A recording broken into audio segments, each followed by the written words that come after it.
Bonjour et bienvenue à tous dans ce flash économique du mardi 21 octobre. Et on commence avec le lancement hier par Sa Majesté le roi Mohamed VI du programme de mise à niveau d'axes routiers vitaux pour la ville de Casablanca. Notez le pôle Rahma, Dar Bouezza et Oulad Azzouz sur près de 55 km pour un budget prévisionnel de 400 millions de dirhams. Ce projet fait partie du plan de développement quinquennal 2015-2020 de la région du Grand Casablanca. Il a été financé par les promoteurs immobiliers opérant dans les zones de Rahma, Dar Bouezza et Oulad Azzouz, notamment le groupe Ad-Doha, Alliance Darna, Masakinouna Palmeraie Développement, Outanous Immobilier, Imo Company, Agro Lisasfa, Hadiat Rahma, Anwar al-Mustaqbal, Bina Nour et Jawharat al-Rahma. Et puis le projet sur toutes les langues en ce moment, c'est évidemment le projet de loi de finances pour l'année 2015. Le ministre de l'économie et des finances a présenté hier devant le Parlement et dès hier après-midi, le ministère a publié le document officiel, document qui compte pas moins de 187 pages, qui détaille budget, comptes nationaux et programmes d'action, entre autres pour l'année 2015, mais surtout les objectifs prioritaires pour cette loi de finances. Parmi les chiffres à retenir, un taux de croissance prévisionnel plutôt optimiste. On évoque une évolution du PIB de 4,4% sur une base de déficit budgétaire à hauteur de 4,3% du PIB, sur une base également d'un cours moyen du baril de pétrole de 103 $. La dette extérieure devrait augmenter de 6,77%. Par ailleurs, le budget de l'État devrait croître de 4,3% selon les prévisions de cette loi de finances toujours. Et côté investissement public, on table sur une enveloppe de 189 milliards de dirhams, toujours en 2015. Et sur le volet social, le projet de loi de finances inclut naturellement le sujet épineux des retraites, soit le relèvement de l'âge de départ à la retraite à 62 ans dès juillet 2015. Hausse également des taux de cotisation de 2 points pour l'État, donc l'employeur, mais aussi pour le fonctionnaire. Autre proposition, les départs à la retraite anticipés passent de 21 à 26 ans pour les hommes et à 20 ans pour les femmes. Et parmi les autres réformes qui font grincer des dents, c'est l'élargissement de l'assiette fiscale. Le document officiel ne fournit toutefois pas de détails concernant cet aspect. Il est question également de supprimer certaines exonérations et là aussi, aucun détail n'a été fourni. Et depuis quelques jours, la presse nationale a fait écho de quelques fuites concernant le projet de loi de finances 2015. Et sur cette base, l'opposition est montée au créneau, discréditant le gouvernement et allant même jusqu'à qualifier son attitude d'irresponsable par rapport à l'institution législative. L'opposition accuse également le gouvernement de grossir les chiffres de croissance. Et pour certains partis, le gouvernement aurait failli à ses engagements, notamment en ce qui concerne le régime de compensation.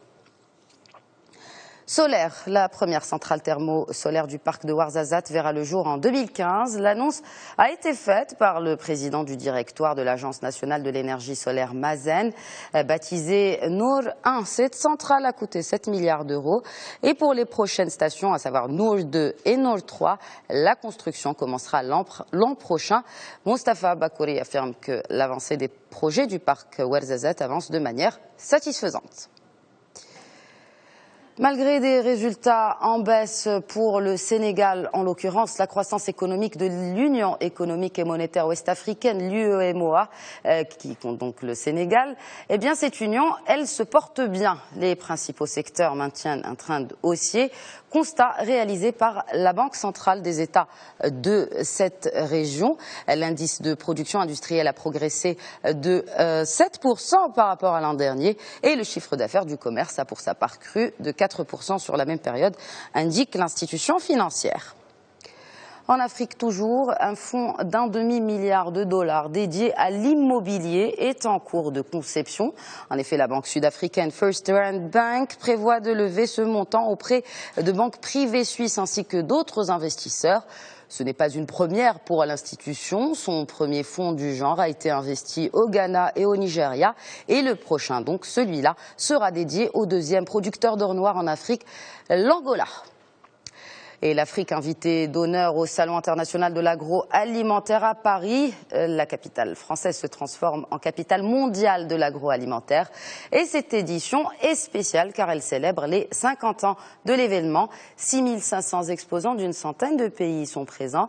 20 secteurs seront exposés, produits bio, épicerie fine ou encore boissons. Et l'Afrique représente 5% de la participation totale avec la présence de 18 pays dont 15 nouveaux arrivants.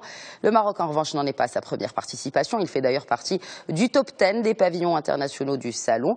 Les professionnels du SIAL voient en l'Afrique un avenir prometteur. Et pour rester dans l'agroalimentaire, selon Reuters, Danone préparerait une offre de rachat imminente sur le spécialiste de la nutrition infantile américain Mead Johnson. Une rumeur prise très au sérieux par Crédit Suisse qui prédit de lourdes conséquences sur l'action Danone. Au-delà de l'intérêt de ce mouvement stratégique, car rappelons-le, l'activité nutrition pour enfants est en plein boom, le broker estime que le financement et surtout le retour sur investissement pourraient poser problème pour Danone. IBM cède son activité de fabrication de cartes à puces, une activité qui, je vous le rappelle, est déficitaire. Cette cession va coûter 5 milliards de dollars au groupe informatique. Le racheteur est le spécialiste de semi-conducteurs GlobalFoundries. Notez que ce dernier a reçu 1,5 milliard de dollars pour accepter l'offre d'IBM. Notez également que GlobalFoundries est détenu par des fonds des Émirats arabes unis. Et on termine avec ce contrat en or pour le géant du secteur de la défense Thales, 200 millions d'euros pour fournir des systèmes de communication à l'armée qatari. Le contrat a été scellé en présence du ministère de la Défense du Qatar. La technologie fournie par le groupe français est connue chez les pays de l'OTAN. Elle permet de transmettre des données de manière protégée et surtout à haut débit. Thales vise plus loin que ça, un contrat Rafale et aussi un contrat pour 3 frégates intéresserait à Doha. Et c'est ainsi que ce flash économique touche à sa fin. Merci de nous avoir suivis. Excellente journée à tous.